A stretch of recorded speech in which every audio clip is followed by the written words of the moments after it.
Nagsuspinde na ng face-to-face classes sa mga pampublikong paaralan ang 7 LGU sa Cebu dahil sa patuloy na nararanasang mainit na panahon.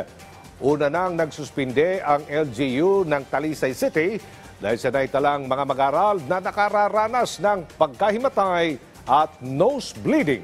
Yan ang ulat ni Jessie Atienza ng PTV Cebu.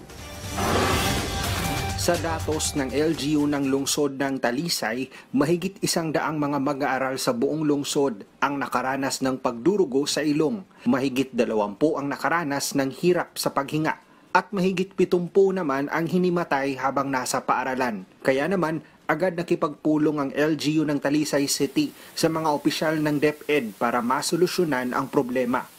All of those are symptoms na mugawas kung grabe kainit grabe giinitan ang usa ka tawo. So kana tanan amuag yung gi-connect na tungod na sa kainit because the heat index sige masagsaka karon.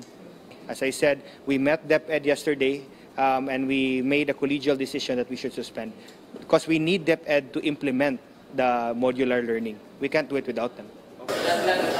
Sa Talisay City National High School, sa halip na leksyon o mga estudyante, pagpipintura ng mga pader at bintana ang pinagkakaabalahan ngayon ng mga guro. Isa ito sa malalaking paaralan sa lungsod na may mahigit 5,000 mag-aaral.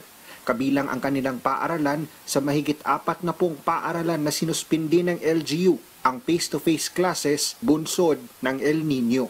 Mga every week siguro or every day, mga 1 or 2 students will ask permission from their teachers to go to the clinic because they are not feeling well. There are also students who will collapse right away inside the classroom.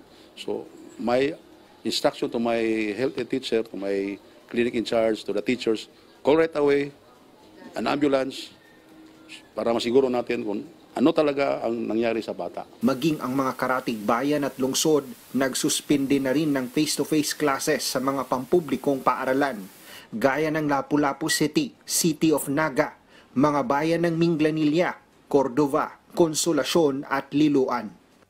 Naglabas na din ng executive order ang probinsya ng Negros Oriental sa pagsuspindi ng face-to-face classes sa pribado at pampublikong paaralan sa buong probinsya until further notice. Mula sa PTV Cebu, Jessie Atienza para sa Pambansang TV sa Bagong Pilipinas.